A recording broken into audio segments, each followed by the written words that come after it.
বলছি sir, public accounts কমিটির chairman হিসেবে আপনার নাম ঘোষণা হয়েছে এবং আপনাকে মনোনীত করা হয়েছে। কি বলবেন, কতটা ভালো লাগছে এবং বড় দায়িত্ব? আজকে পাবলিক অ্যাকাউন্টস কমিটি পশ্চিমবঙ্গ বিধানসভার তার চেয়ারম্যান হিসাবে আমার নামটা ঘোষণা করা হয়েছে। বাজেট সেশনে আমরা 6জন আমাদের বিরোধী সদস্য যারা ছিলেন তারা নমিনেশন ফাইল করেছিলাম। সেটা আমি ছিলাম, ববিদা ছিল, সমর মুখার্জি ছিলেন, বিপ্লব মিত্র ছিলেন, অশোক দেব ছিলেন, গোলাম রব্বানী সাহেব ছিলেন। এটা পাবলিক অ্যাকাউন্টস কমিটির কম্পোজিশনটা হয় 20 মেম্বার্সের। তো যেহেতু 20 জনই এটাতে নমিনেশন ফাইল করেছেন বলে আর ইলেকশন হয়নি চেয়ারম্যানের হিসাবে, আজকেই আমি হাউস থেকে আমাকে জানানো হলো যে আপনার নামটা চেয়ারম্যান হিসাবে ঘোষণা করা হয়েছে, তো আপনি কবে পাবলিক অ্যাকাউন্টস কমিটি মিটিংটা ডাকবেন। আমরা হাউসটা কবে বলো, হাউসটা খুব সম্ভবত 12 তারিখে হবে। তাহলে 12 তারিখে হাউসে আসি, তারপরে অ্যাকাউন্টস কমিটি মিটিংটা ডাকবো। কনভেনশন যেটা আছে যে বিরোধী দলের যারা সদস্য থাকেন তাদের মধ্যে থেকেই পাবলিক অ্যাকাউন্টস কমিটির দায়িত্বটা, চেয়ারম্যানের দায়িত্বটা বিরোধী দলের কোনো সদস্যকে দেওয়া হয়। এটা একটা কনভেনশন আছে। তো সেই হিসাবে আমি প্রথম ধন্যবাদ জানাচ্ছি আমাদের মুখ্যমন্ত্রী মাননীয় শুভেন্দু অধিকারী মহাশয়কে, যে আমার উপরে উনি এই আস্থাটা রেখেছেন যে পাবলিক অ্যাকাউন্টস কমিটির চেয়ারম্যানের দায়িত্বটা আমাকে দিয়েছেন। এটা যেটা মেন কাজ, যেগুলো হয় গভর্নমেন্টের যেগুলো ফিনান্সিয়াল অ্যাকাউন্টস আছে বা সিএজি, যেটা কম্পিউটার অডিটর জেনারেল যে সিএজি রিপোর্টগুলো দেয়, সেগুলো নিয়ে পাবলিক অ্যাকাউন্টস কমিটির মধ্যে আলোচনা করা, সেই কাজটা আমি দায়িত্ব সহকারে করব আপনাদের মাধ্যমে, এটাই সবাইকে জানাতে চাই। এবং আমার উপরে যে দায়িত্বটা ন্যস্ত করেছেন আমাদের মুখ্যমন্ত্রী, ওর জন্য ওনাকে আরেকবার ধন্যবাদ জানাচ্ছি। এবার যেটা শোনা যাচ্ছিল স্যার, যে পিএসসির যিনি চেয়ারম্যান হবে সেটার জন্য নমিনেশন হবে, ভোটিং প্রক্রিয়া হবে, হ্যাঁ। আপনার নামটা কি করে ঘোষণা হলো? না, নমিনেশন বললাম, আমরা 6জন আমরা নমিনেশন করেছিলাম। আমরা 6জন, যেহেতু আমরা ওই 6টা মেম্বারই পাবো 294-এর মধ্যে 6জন পাবো, যেরকম 80টা আছে, তো 6টা মোটামুটি আমরা পাবো। সেই হিসাবেই আমরা বাজেট সেশনেই 6টা নমিনেশন ফাইল করেছিলাম। তো আমি ছিলাম, ববিদা ছিলেন, সমর মুখার্জি ছিলেন, গোলাম রব্বানী সাহেব ছিলেন, বিপ্লব মিত্র ছিলেন, অশোক দেব, আমরা 6জন for the post of public accounts committee আমরা নমিনেশন ফাইল করেছিলাম। আরও কমিটি ছিল, এস্টিমেটস কমিটি আছে, কমিটি অন পাবলিক আন্ডারটেকিংস আছে, আরও বিভিন্ন ধরনের 40-41টা কমিটি আছে।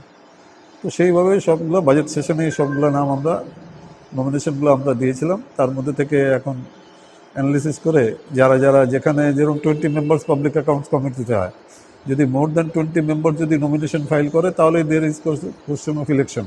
আর যদি 20টাই যদি নমিনেশন ফাইল হয় তাহলে আর ইলেকশন হয় না, ওখান থেকেই একজন চেয়ারম্যানকে নমিনেট করে দেওয়া হয়। তো সেই হিসাবে আমাকে এই দায়িত্বটা দিয়েছে। বলছি, বিজেপি নতুন সরকার এবং এক সময় এইচআরবিসি চেয়ারম্যান ছিলেন শুভেন্দু অধিকারী এবং আপনি ছিলেন ভাইস চেয়ারম্যান, একসাথে দুজনে কাজ করেছিলেন এবং নতুন এবারের যে সরকার, সেই সরকারে আপনাকে পিএসসি চেয়ারম্যান, বড় দায়িত্ব। কি বলবেন, কেমন লাগছে? কাজটা তো খুব দায়িত্বপূর্ণ কাজ, অ্যাকাউন্টস ব্যাপারটা নিয়ে। আর সারা জীবন অ্যাকাউন্টসটাই করে গেলাম। আমি স্কুলে, হাই স্কুলে পড়াতাম তখনও অ্যাকাউন্টেন্সি পড়াতাম, কলেজে যখন পড়াতাম তখনও অ্যাকাউন্টেন্সি পড়াতাম। তো অ্যাকাউন্টসের ব্যাপারে কিছুটা হলেও আমার অভিজ্ঞতা আছে। এবং এইচআরবিসিতেও ভাইস চেয়ারম্যান থাকাকালীন তখনও বাজেট করেছি আমরা। তখন আমাদের এখন যিনি মুখ্যমন্ত্রী শুভেন্দু অধিকারী সাহেব, তিনি তখন ট্রান্সপোর্ট মিনিস্টার ছিলেন, আর তখন এইচআরবিসিটা ট্রান্সপোর্ট ডিপার্টমেন্টের অধীনে ছিল। তো সেই হিসাবে উনি আমার যোগ্যতা সম্বন্ধে কিছুটা হলেও উনি ওয়াকিবল আছেন। আমার মনে হয় সেই কারণেই হয়তো আমার উপর এই দায়িত্বটা ন্যস্ত করেছেন। বিধানসভায় এত বড় দায়িত্ব ইসলামপুরের মাটিতে প্রথম আপনাকে দেওয়া হলো, ইসলামপুরবাসীর জন্য কি বার্তা দেবেন? ইসলামপুরবাসীর জন্য আমি একটাই, আমাকে আপনারা নির্বাচিত করেছেন, এলাকায় যে কাজ আছে সেই কাজটা হলো প্রথম প্রায়োরিটি। আমি বাজেট সেশনেও আমি বক্তব্যের মাধ্যমে বলেছি যে আমার ইসলামপুর পূর্ণাঙ্গ জেলা করতে হবে। ইসলামপুর হেলথ হেলথে অনেক ডক্টর নেই। পৌরসভাতেও আমাদের যা যা প্রয়োজন সেই ব্যাপারে আমি বলেছি। তো যাবতীয় ইসলামপুরের বিধানসভা এলাকার যা যা প্রয়োজনীয় সেই সবগুলোই আমি বিধানসভায় তুলে ধরবো। আশা করছি আমরা সেই কাজগুলো করাতে পারবো। ইসলামপুরকে জেলা করার দাবি রেখেছেন, স্বাস্থ্য জেলা করার প্রথমে দাবি রেখেছেন এবং ডাঙ্গাপাড়া ব্রিজের দাবি রেখেছেন, এখন পিএসসির চেয়ারম্যান আপনাকে করা হলো, এগুলো দাবি কতটা এখন? না, আমি দাবি আমরা পূরণ করাতে পারবো, যেহেতু ন্যায্যসঙ্গত দাবি সব। ইসলামপুর জেলাটা আমি বলেছি বিস্তারিতভাবে যে যখন সাউথ বেঙ্গলের সঙ্গে নর্থ বেঙ্গলের কোনো কানেক্টিভিটি ছিল না। এটা ইসলামপুর সাব ডিভিশনটাই বিহারে ছিল, এটা বিহার থেকে তখন পশ্চিমবাংলায় এসেছে। যেহেতু সাউথ বেঙ্গল নর্থ বেঙ্গলে একটা কানেক্টিভিটি লাগবে, না হলে north Bengal university, north Bengal medical college, north Bengal state transport corporation এইভাবে ছিল।